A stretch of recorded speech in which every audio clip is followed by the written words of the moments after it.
You guys, welcome back to What's Your Issue? My name is Troy McEady. And I'm Darlene Sussman. Dara, how are you today? I'm good. I walked here. I know, and you're wearing the shirt that I bought with you. Oh my God. In Palm Springs. I love that shirt.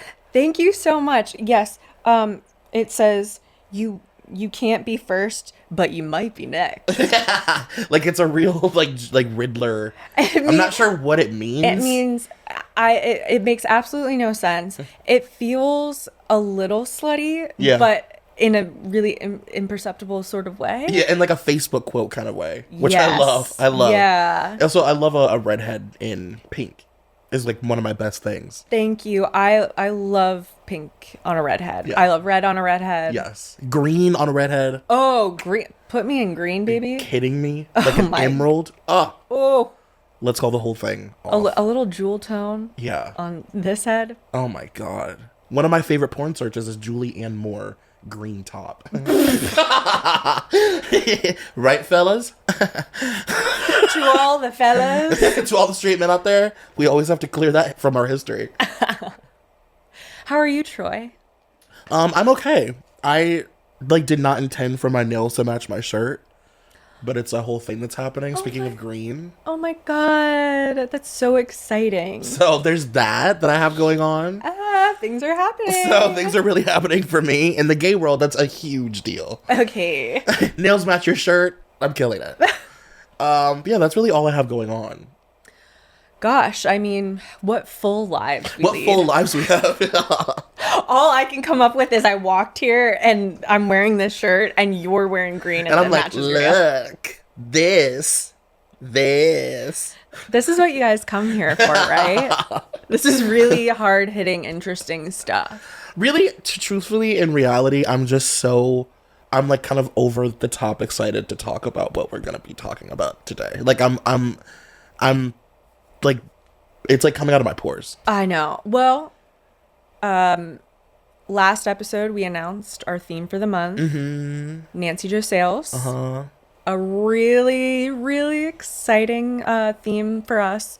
And we have our next installment, which, if anyone can believe this, I mean, far and away, I can't say a better article than the suspect wore Louboutins. Right. But it's also, that is the breakout blockbuster article, whereas this is a sleeper hit.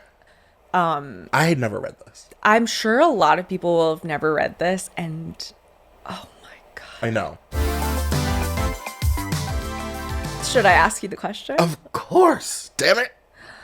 Troy, what's your issue? My issue is the August 2007 issue of Vanity Fair. The article is titled "I'm with her." No relation to Hillary Clinton. No relation to Hillary Clinton at all. We're years before that. Yeah. And this is a deep dive into, it's Nancy Jo's deep dive into the toxic men that dated all of our favorite starlets of the early 2000s. And I've never seen them be written about like this. Like, she just captures the broader conversation in such just an articulate way. Okay, I have 3 main over encompassing thoughts about this article. Okay. Number 1, in our last episode, we talked about how Nancy's articles in general feel like, something you could give to the aliens about this. I think if I had to pick one article, this is it. Like, this is on the syllabus of early 2000s, or at least 2007. I would say it really encompasses 2006 to 2008. Yeah. Just gives a real sense and picture and vibe of the time period. Number 1.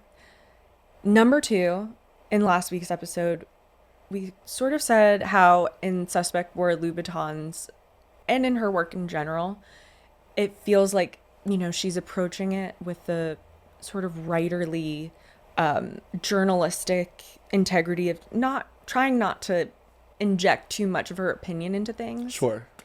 But she always kinds of if you can do this in writing, punts to the camera. Like this is The Office. 1000%. Yeah. But this article, she's having a little more fun. She doesn't give a fuck. She is, oof. She's kicking them while they're down. Oh, yeah. But then 3, I think this article is also the best example of highbrow, lowbrow. And I sort of feel like, you know, that's why we really respond to her. One of the reasons is because I consider us highbrow, lowbrow. Yeah, for sure. We're often just purely lowbrow. But we like to think of ourselves as highbrow. No, she's 100% in line with us spiritually. Because she writes about stuff that most journalists, especially in 2007, the stuff that she's writing about, other people are also writing about, but they're doing it in a way where it's like, these girls are trashy, and this stuff is trashy, and their clothes are trashy, and the clubs they go to are gross and trashy. Yeah. And blah, blah. They're just very, like punching down. Whereas, like, she's examining this in a highbrow way. She always has so much nuance to it, and she, even when she's sort of being side-eye with the gals in any of her work, there's always a nuanced perspective of understanding, I don't know, just from, like, an intelligent, empathetic woman's perspective of the bigger picture. She is the bigger picture personified. She is like the embodiment of the bigger picture. She always is like, even if 1,000 people have written about something, she's the one that will show up and give like the bigger picture point of view where you're like, okay, it can all be summed up by her article. Yeah. Also, this article, it just, she paints the picture of this. Like, I truly could picture every part of this in my head. Just, you can feel that she had some fun with this. Like, really painting with all her colors. Totally.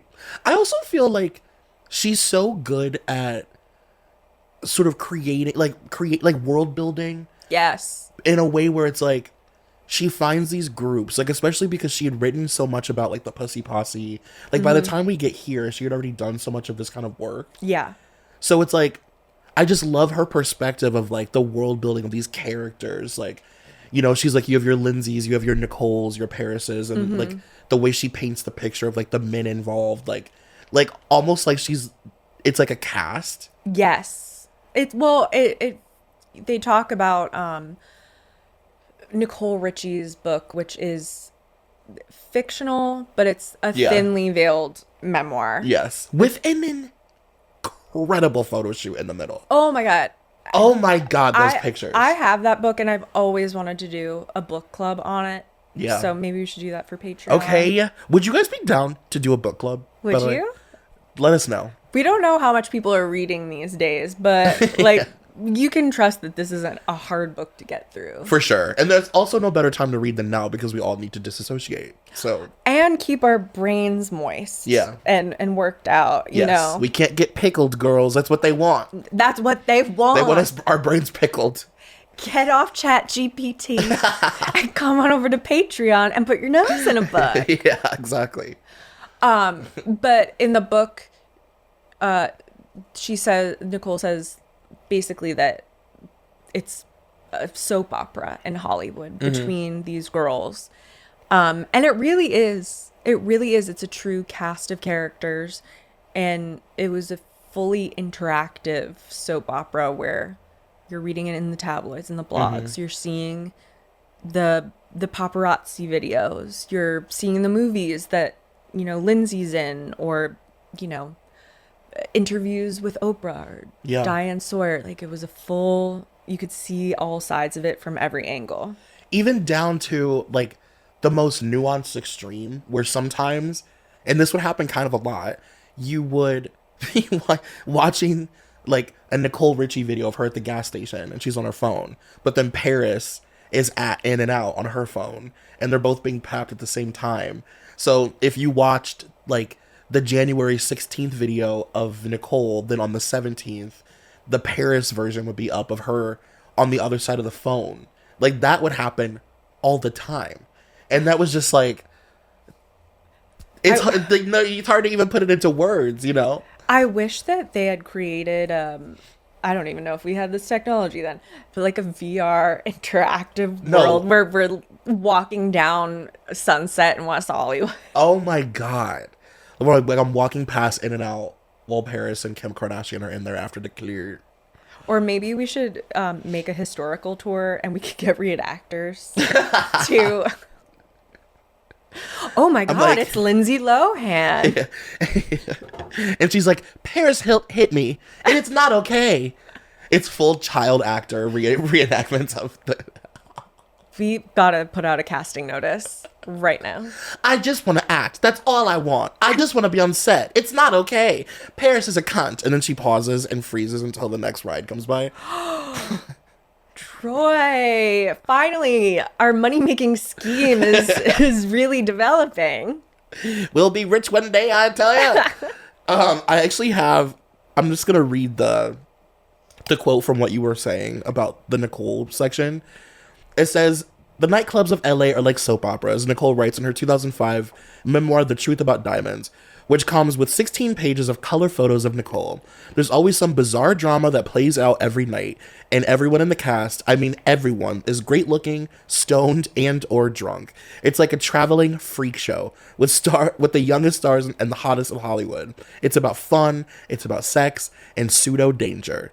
And as the world reels with real dangers, global warming, terrorism, war, many have turned to the Paris, Lindsays, Nicoles, and Britneys to take their minds off of it all. It's a big responsibility for such slight young women, but sadly they have not disappointed. I also love that. Oh. Like it's like, yeah, that is the reason we were enthralled in celebrity culture at this time, because we wanted to take our minds off of... Well, and I feel as though, you know, at the time... Everyone was saying, oh, it's trash to be interested in that and to be disassociating with that sort of content. You could be learning about, I don't know, geography. Today, now we don't even have that. We're taking our minds off of things with ChatGPT. Yeah. With AI slop. Mm-hmm. I'm sorry. I feel as though the analog... Lindsay, Britney, Paris of it all was better for our brains and the culture at large. 1000%. And it was also like, now it's like so much more dangerous to disassociate. Back then, we didn't know what you know what I mean? We were just babies. We were babies. We were some babies. Listen, you could disassociate without suddenly like waking up and you're like, oh my God. Yeah. My mind is mush. Yeah. I don't remember how to read as well. We were reading. Oh, we were fully reading. I'm sorry. We were hooked on phonics. Those are the days where I could listen to a like Pink George Bush diss track and be like, I'm being political. I may as well be a politician. I'm listening to Dear Mr. President and like marching down my college campus like, bitch. I'm so political. My God, he's running. He's running. I'm so tuned in. So let's talk about the theme of this article. Yeah, please. Which, you know, there's the main theme of the article, but then there's the sort of bigger picture as we were talking about before. But the entry point is the men behind the girls. Mm-hmm. That hang both figuratively and literally. The you know, behind every successful young woman is a man ruining it for her slowly but surely and diminishing her spirit at any point that he can. And you know, that's true for plebes and for our celebutantes. Now, I have to ask, because there are like the cast of heavy hitter men. You have your DJ AM, you have your Stavros, you have your Cisco Adler, Big Balls Cisco, you have your Brendan Davis, your Kevin Federline, Greasy Bear. Greasy Bear. Not to be confused with his brother, Gummy Bear. Gummy Bear. R.I.P. to Gummy Bear. Oh my God, I forgot he died. I saw him once in an elevator in 2013. And no way. Oh, I flipped quietly to myself. That is like iconic LA. Oh, it was good. That's iconic. Am I forgetting anybody? Harry, Wilmer. Wilmer, Harry Morton Oh, yes. of Pink Taco fame. Oh my Were you a God. big, when I got to LA, first stop, Pink Taco. Yeah, I mean, yeah. I went to Pink Taco Yeah, of course. every chance I got. You should have seen me back in the day. You think I don't leave my side of town. Now, I was a traveling band, always in West Hollywood, seeing the sights. Yeah, yeah. Yeah, I do wish that there are many eras of LA that I wish that I could have experienced. Same with New York. But I really like that specific, '07 to I would go as far as 2013. 2013, I mean, there were still so many things left. Yeah. The Standard was still there. There was still, you know what it was? There was still club culture then. Yeah, totally. Because in 2013 to 2014, I was going to clubs. Mm-hmm. And I was like, this is not for me. Yeah. I'm not that girl, but I have to. Yeah. Yeah, because 2013 would have been I don't know why this is what I go to immediately in my head, but it's the new cast of young starlets. So it's the 90210 reboot era. Yes. It's the Shanae Grimes of the world were out at the club at that time. Yeah. Yeah, and it was still, you would go to the Standard. I saw Mischa Barton at the Standard one instead of Warby Parker parties. Of course. Very 2013, Very chic. 2014. Yeah, you would see people. Yeah. But it was starting to drop off. Yeah. Yeah. And the cast, especially obviously the young starlets had changed, but the men had also changed too. I'm not even as familiar with the 2013 era gross men. No. I don't really associate. No. You You know? would just sort of see the runoff of the celebrities who were still trying to hold on to something and didn't want to quite give up the glory days. Yeah, sure. It's basically, the seniors in college who are going back to high school. Yeah. To party. They're check out my leather jacket or my Letterman's jacket. Still fits. Still fits, baby. Well, so the thing that I just really, because we have read about these men. I mean, I can't even fathom combined how many articles you and I have read about these guys. Yeah. But I've never seen them be written about in this way where it's no, they had careers as grifters basically. Yeah. And they were using these girls it was their professional gig was to jump from girl to girl and get as much press from that relationship as physically possible. They talk about how Pink Taco was not even anything that people knew about until he dated Lindsay. Yeah. She basically put his business on the map and made it a phenomenon.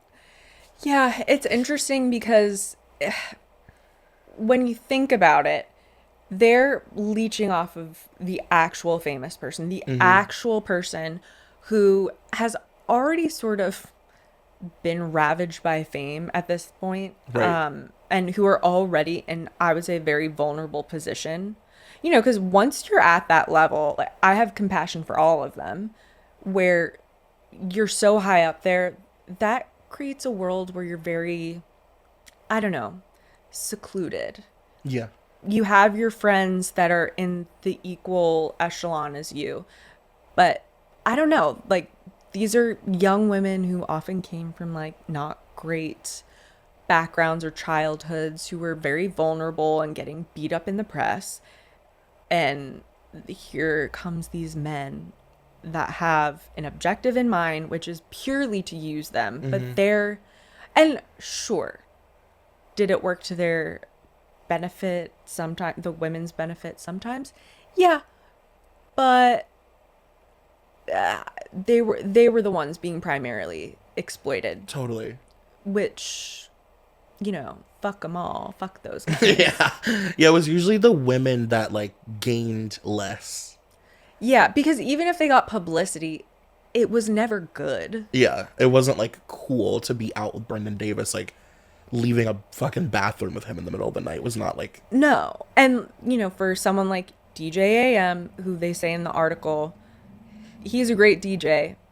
Is he better than any other DJ? No, but he's with Nicole Richie, so he's famous. Yeah. And so you walk away from that. And by the way, rest in peace. Yes. To him. But he walks away from it. And there's no stink on him. No, not at all. Because people barely knew him. So they just sort of forget about it. And suddenly he's more famous. Suddenly he can book gigs for a higher price. Mm-hmm. Whereas Nicole, she's just in the tabloids more. She's more of a joke. It's one more thing that people can kind of, call her fame whore about. Like, it doesn't, in the grand scheme, it doesn't really help. No, and it's also like, we have to factor in that a lot of these men are like very seedy, very wealthy. You look at somebody like Brennan Davis, and it's like, what women are getting from a man like that is like this. It's things that are only exchanged in the middle of the night behind a closed door. Like, there's no public facing. You know what I mean? It's like you have great coke, basically. Yeah. Like, you have great coke, and like, and your dad's rich. And like you have connections, but aside from that, like, it's nothing. It's not really anything. But you get to be photographed with me and like be a part of my orbit in my circus. Ugh. I mean, tale as old as time. It's like so LA. It's so LA. Any old starlet you can point to and be like, oh, here's the grifter. Yeah. That almost ruined her life or did ruin her life. And also like the bopping around of, because they always want to talk about how like, oh, all these girls are like fucking everybody and they're all fucking the same guys. But the guys are also doing, like, the men are also being like, they're like jumping from girl to girl. Oh, yeah. Jumping from like 19-year-old to 17-year-old to 18-year-old to 13. It's like, they're just as much whores. Oh, absolutely. But again, nobody remembers that. Yeah. There's no stink on them. It's just for the girls to take the brunt of all of it. Yeah. So they really, like, there's no drawback for them. No. And how ironic that all of the girls are troubled. Well, listen, let's be real here. The entertainment industry, actresses, people who want to be in the spotlight, they're not doing it because they've got a heart that's full, without any cracks in there. They've got a big hole somewhere in their heart, and that's just the truth of it. I mean, so yeah, they are women who are easy to exploit. Yeah. And it's like, you have to look at a man whose pattern is troubled women and think, like, hey, Wilmer, is that just like a type? Yeah. Really young, troubled drug addicts? What's your type? Wow. I mean, I love if she's like 17. Drug problem. Huge tits. Yeah. That's my type. Possible sex addiction. I love it. If we can throw a sex addiction on there, that would be great. Daddy issues are great. We love that. It's just so. But at the same time, it's like, I'm not claiming to be above it all. If I was a young, hot celebutante girl with a bunch of money, my whole career ahead of me, big bouncing tits, you know who I would go after is men like that. Interesting. Yeah. I don't know if I were famous, if it would change my perspective on what kind of men I would pursue. Mm-hmm. I feel like, I don't know. I'd be like, ew. See, you're stinky and like, and sweaty, and why are you wearing a tank top out? Take off those flip-flops. Hide those little dogs. No, we're in public. Stavros! Hide your little dogs! No, I actually think that you would 1000% just be like a part of the girls that are all fucking each other. Yeah. Like you would be in like this torrid, violent love triangle with like Lindsay and whoever else. And it would look like you girls were just being petty and fighting about, like, But really, we're nothing. in love with each other. Like, actually, you've been in, like, an extremely emotionally deep relationship for years. But it looks like you're fighting because the club wouldn't let you in or whatever, you know? And then I would find some, like, really sweet beard. I would try really hard to hide that chaos. And I would be good at it. Yeah. I'd be good at that. You would. I'd always be scheming. You would never see me in the club, like, walking in. I'd be like... Yeah. You would be really good at doing the, like, her life is so different. Be outside of, like, the front-facing thing. Yeah. You would kill it. I would be a ravaged whore. And you know that. Yeah. I'd be run through. You would be run through, and I would always say to you, Troy, get up. I told you we can do this, but we have to keep it cool. And I'm like, no, but I love sleeping just right here. No, we could go home, get you some In-N-Out, but get your ass up. I'm like, I want to sleep on the couch right in the middle of the club, because then if I want to wake up and dance again, I can. I swear to God, if I give you meth, will you get up? Yes. Perfect. Yes. Like, I would be such a ravaged whore. Like, I would literally be... Like, when you look at those... There's one night that I think of all the time where, like, Britney had gone out with Brendan Davis alone, which to me was crazy. Like, I was like, oh, we're really doing this. Like, he's on his, like, fifth girl or whatever. So they go out to the club, and then they're leaving, and Britney had ripped a hole in her tights. Oh. Like, she ripped them at the crotch so that for easy access. And I thought, and that would be me.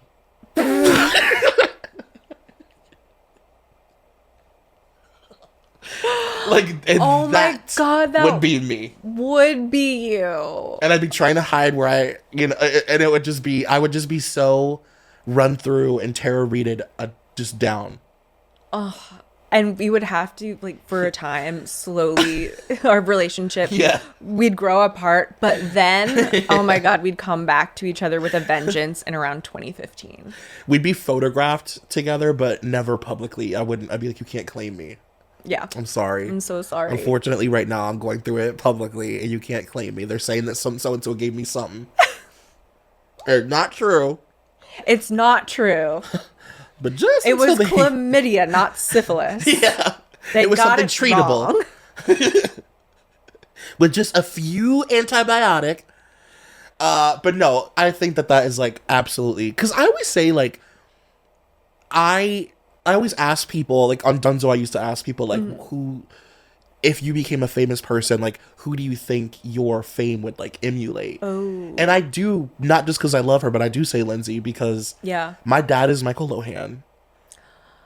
Right. If I became famous, my dad would literally be doing, like interviews with, like, the National Enquirer about me. Those parents, oh my God. I'd be screwed before I even got a foot in the door. And that's the thing is... If you've got parents who are going to the press, that, like, it's one thing to have shitty parents, but to have parents who don't act like they've been there before, that's when you really get into trouble. Yeah.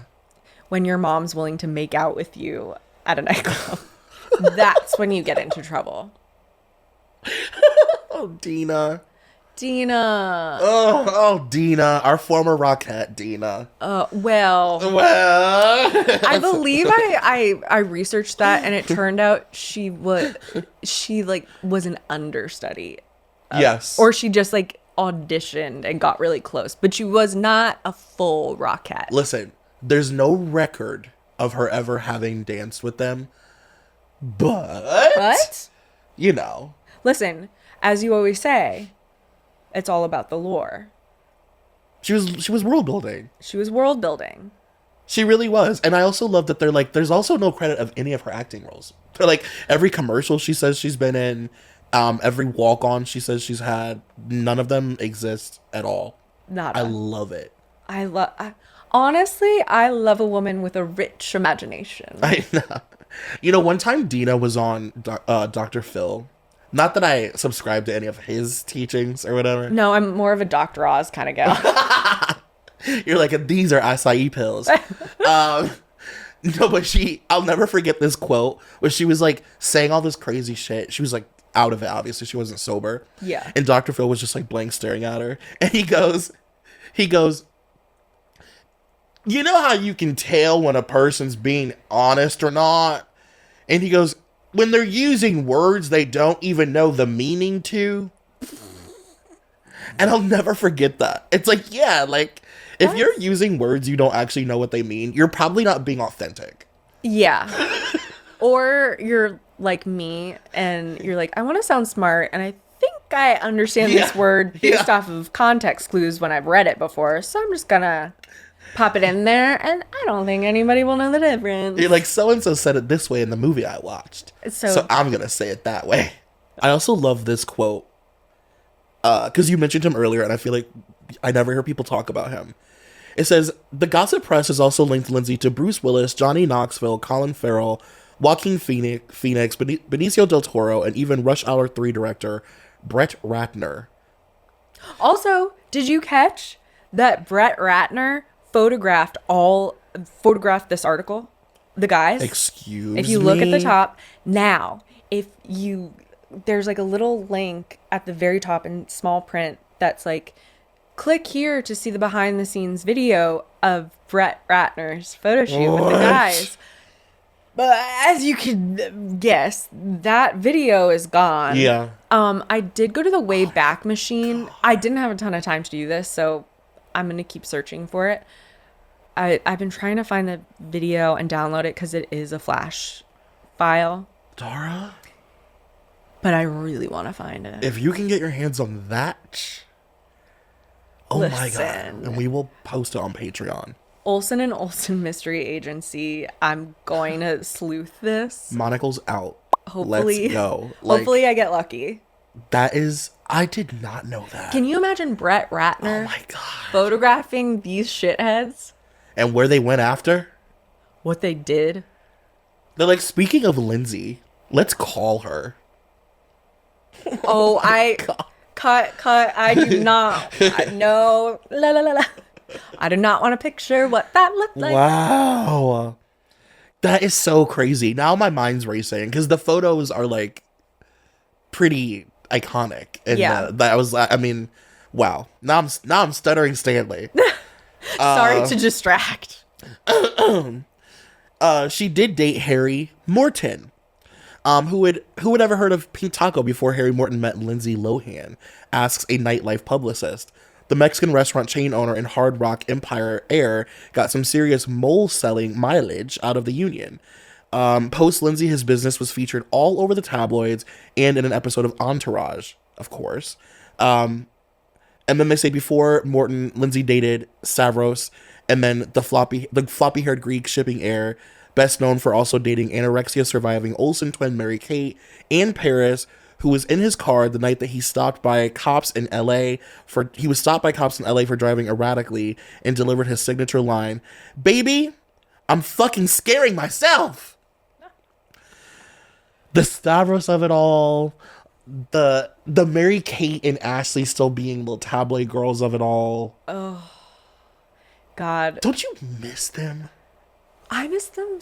They were, I would say, besides Lindsay, they were my favorite tabloid girls because there was at least a little bit more groundedness to them. Sure. It was a little less, once we got over the anorexia hump and it was just sort of them with clothes, bopping around with a big bag and little arms. It was a little more footloose and fancy free. Well, there was always something a little, like, I don't know how to describe this, like, in the culture of, like, the paparazzi chase, right? It's like you have, like, the Lindsays of the world where you know that they're calling them and then being like, get away from me, leave me alone, I hate you. You know what I mean? Yeah. And then you have, like, your Princess Dies where it's like they're truly being hounded, and the photos represent that, but also in this like chic way. Yeah. Mary-Kate and Ashlee were always on that side of it. That is such a fabulous point. Right? Like the chic, I'm being hounded, leave me alone. Where it's like no matter how bad you try and look, you're still chic, you know? And there was always this like kind of more highbrow feeling of their paparazzi pictures because they weren't calling them. Yeah. Wow. That is such a great point. They really were not. Like, those are like the one case where you're like, no, Mary-Kate was not calling the paparazzi. No, not at all. I mean, yeah, I suppose, do you think I would skew Mary-Kate? Oh. As a celebrity. Would you be more Mary-Kate or more Ashlee? I feel like I would be more Ashlee, but I don't know how much partying was Ashlee actually doing. Yeah. Which that means... Was she just so good at it? I think it's that. I think that you would skew more Ashlee. Yeah. I do. Yeah. I would really want to keep a good front-facing image. Yeah. But I'd be in there. Yeah. I also just don't see you being like Ashlee, if I went to a party with both Olsens, right? Yeah. And it was just me and those two, I would be more worried about what Mary-Kate would be doing versus Ashlee. Like I would trust that I could let Ashlee wander around a party and I would like she'll be okay. Fine. Mary-Kate, you gotta keep a leash on her. Yeah, I just don't know if I could say the same. And I don't feel like that about you. Yeah, I was raised with too much fear of getting slipped to GHB. Mm-hmm. And I feel that. That is in my bones. Like no amount of fame could shake that from my core. So I would be getting it. Yeah. But there would always be a little piece of my brain that's alert. Yes. Like I am the same way, and I envy people who can just completely let go. I'm like, it doesn't matter how fucked up I am on whatever. Yeah. There is always going to just be a little piece of me that is still present. Like, always. Absolutely.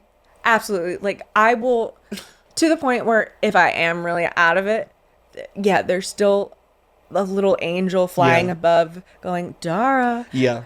Listen to you. You're slurring. Mm-hmm. Uh-oh. Yeah. Don't walk too close to the edge of the pool. Oh, no. Dara. Yeah. Yeah. Dara, you better take off those heels. Yeah.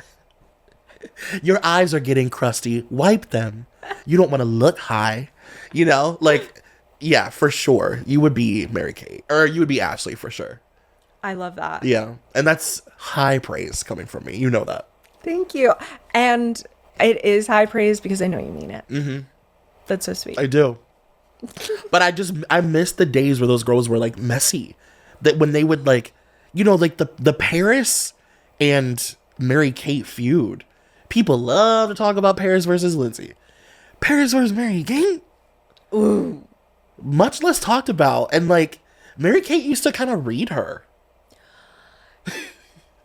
Why do you think that is? What I find so interesting about it is, you know, Paris had all of this time as a child to be not famous and to grow a frontal lobe and all of that stuff. Mm-hmm.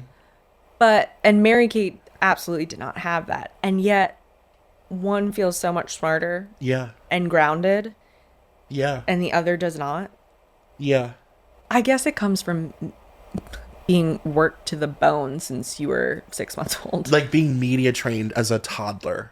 That's a great point. Knowing what answers the press will ask you as a 4-year-old.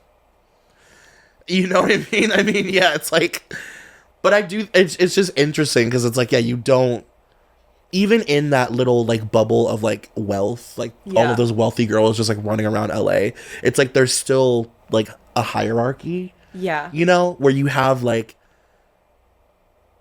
your Lindsays sort of at the bottom because even though they are successful, like they're still considered to have come from trashy families. Yeah. That didn't have money, and she's not an heiress or whatever. Right. So somebody like Paris always had that over her. Yeah. But then it's like you have your Mary-Kate and Ashleys who their wealth exceeds Paris in a way that she couldn't even, you know what I mean? It's just interesting. I will say, Mary... Because I definitely think they thought she was trashy. Oh, without a doubt. I mean, even though they were LA kids, they just feel so New York. They just feel more highbrow. Yeah. I will say they are one of the most interesting examples of a celebrity arc. Yeah. For them to go from like very uncool as far as just your two twins that were on a sitcom and did these straight to video movies and were just, you know, a well-oiled corporation. Yeah, it had like Walmart lines. Yeah. Yeah. And JCPenney lines. Yeah. Olsen Boy. Yeah. Yeah. I had many items from that collection, as well as the Samantha Ronson or Charlotte Ronson collection from JCP. JCPenney. Okay. Ooh, don't even get me started on 2010's JCPenney. Kits and Who. Literally. We have JCPenney at home. It was, oh God. It was amazing. When that new Charlotte line would come in, oh my, and it just like so cute. Oh God. Those were clothes for the club. Yes. The business casual for the club. Yep.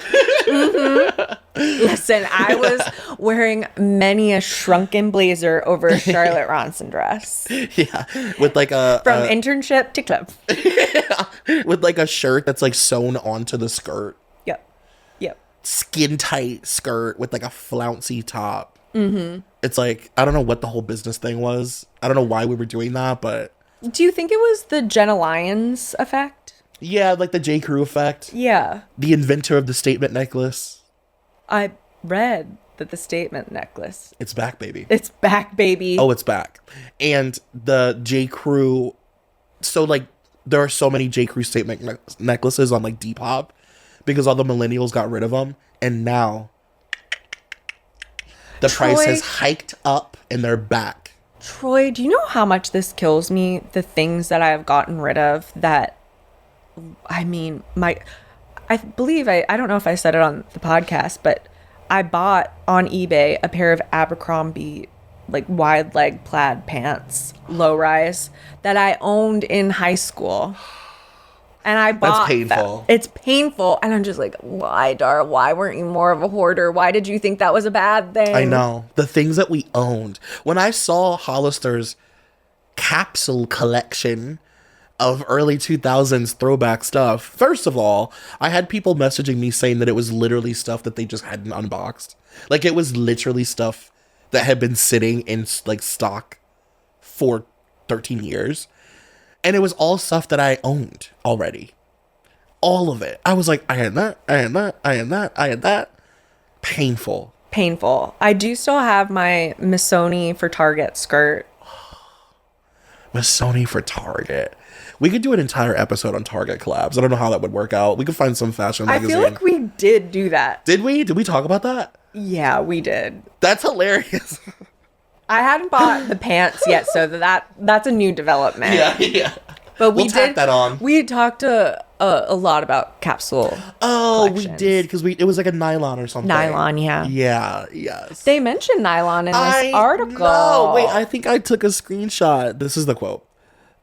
They say, this party in April at Club LAX is called Banana Split, and Lindsay is its cherry, the biggest star in the room, and hence the object of some speculation, even among the type of arty party kids who get their gossip from Nylon magazine in lieu of the National Enquirer.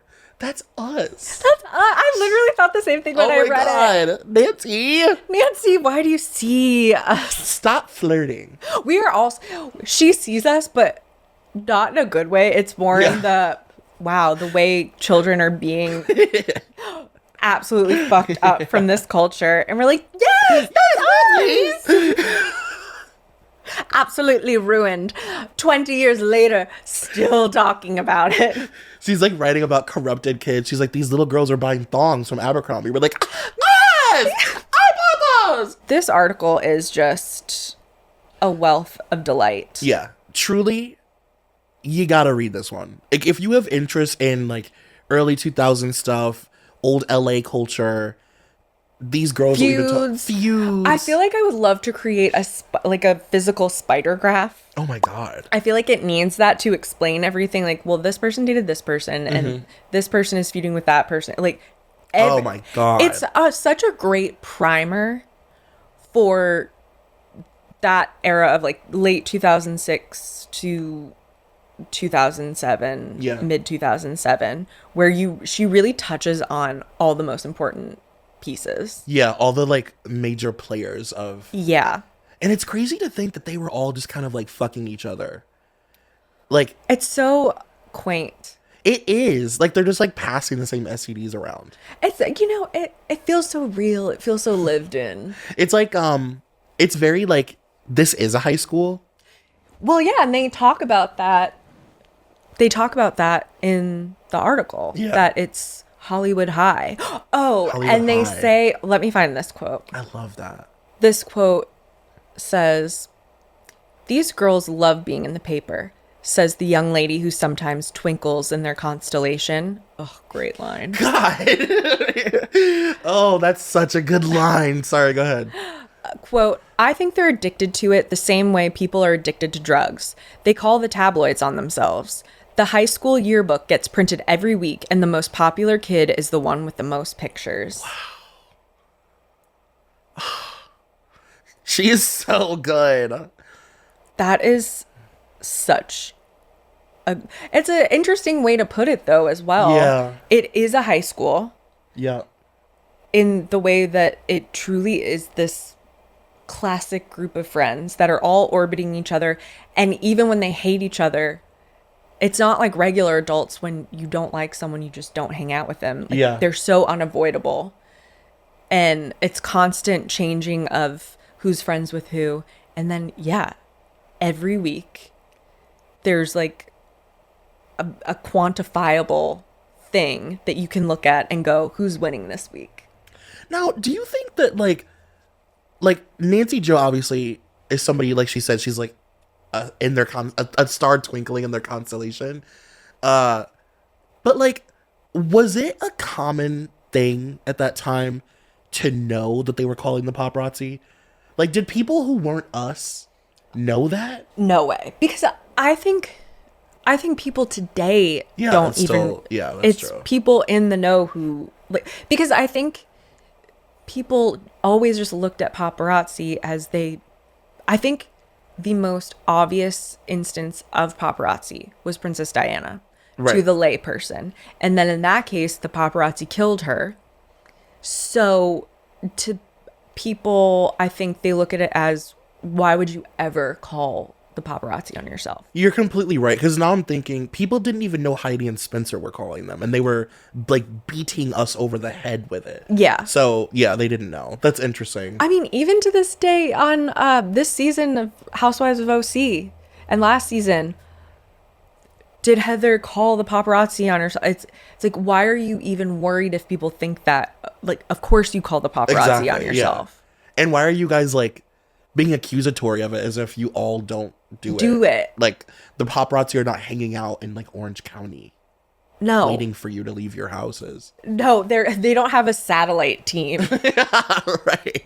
Yeah, that's interesting. Because the way she says, like, because I was thinking, I wonder if maybe if people thought that back then, like maybe that had something to do with why we were so mean to them.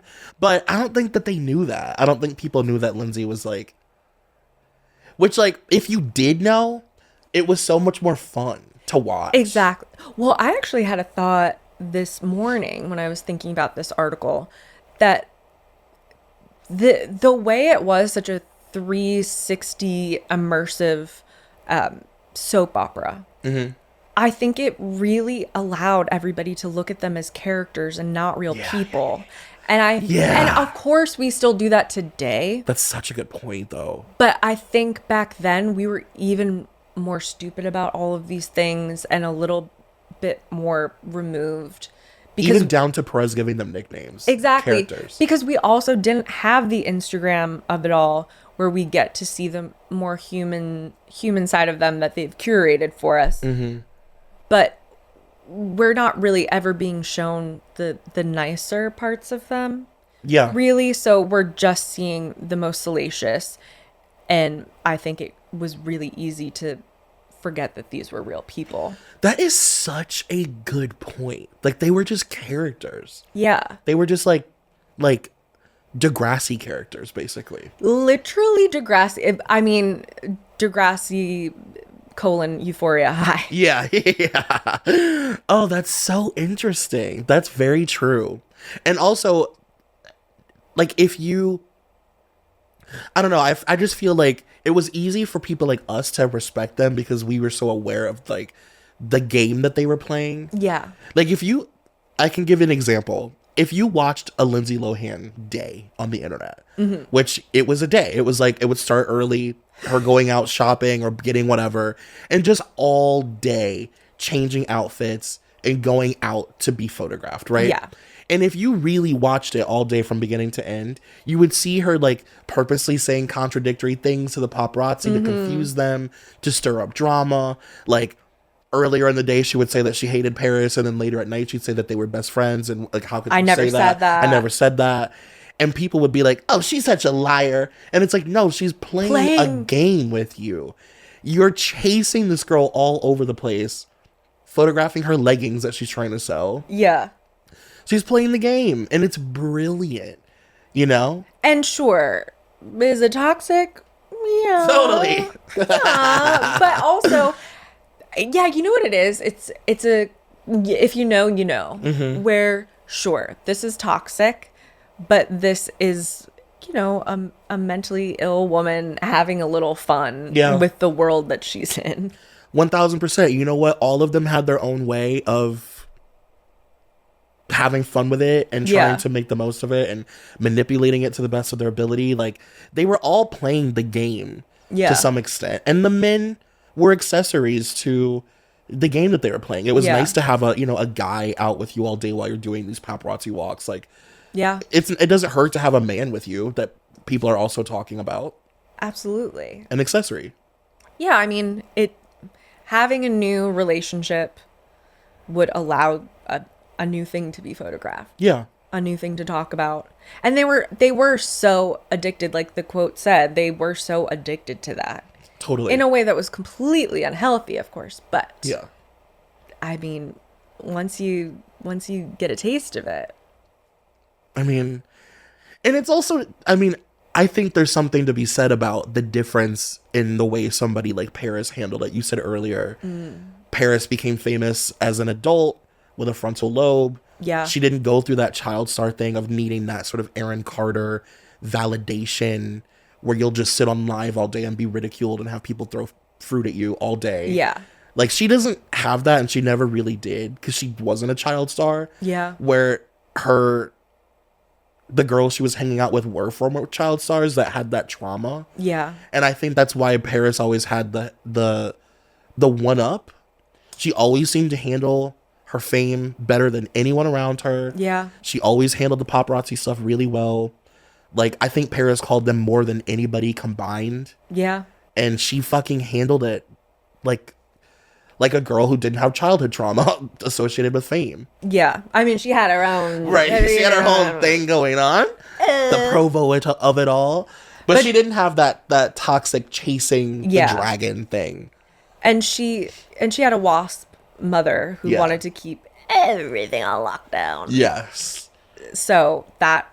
I feel like she was always playing with that. It was oscillating between I'm going to be coy and like keep it locked down, and then I'm gonna pass out in a banquette with my underwear around my ankles. Depends on how I'm feeling today. No, it's very true. I mean, even if you look at just look at like a 2007 Paris being swarmed by the paparazzi video, the way she handles it, the fake talking on the phone. Yeah. She has complete control over this ravenous crowd versus like a Britney paparazzi swarm. It is literally night and day. Yeah. Well, and also, I mean, she got Perez Hilton in her pocket. Yeah, she had him on her side. And as they say in the article, he didn't write mean things about her. Yeah. And he was nicer to her friends that she was on good terms with. I mean, that is a really great strategy. And I'm sure it went farther than Perez. I think she had the smarts to know, like, oh, you have to have allies. Yeah. It's so early true. Housewives. It's so true. It's like, I gotta be friends with the blogs. Yeah. Did you see, by the way, the other day, Scout Willis posted like a Perez thing on her Instagram? No.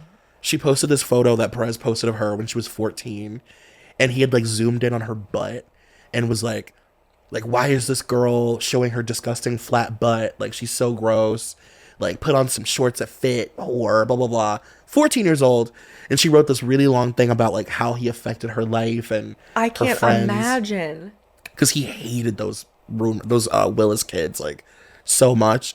And then all of the comments are people that he used to write shit about. And it's like, it was really crazy. God. Yeah. Oh. Yeah. I was like, yes, I love it. I gotta look at that. So we have to literally end the show. Yeah. So that's what's your issue. But yes. Is there any other thoughts you have on this article? Just that I think it's really important that people read it. Yes. I really do. Like, I really think that this would be as famous as The Suspect Wore Louboutins if more people knew about it. Absolutely. I mean, it really, like we said, it encapsulates a time period. There's so much information, and it's a really great read. Yeah, it's it's chef's kiss. Nancy Joe, you've done it again, gal. Nancy Joe, you cookie gal. You do it every single time.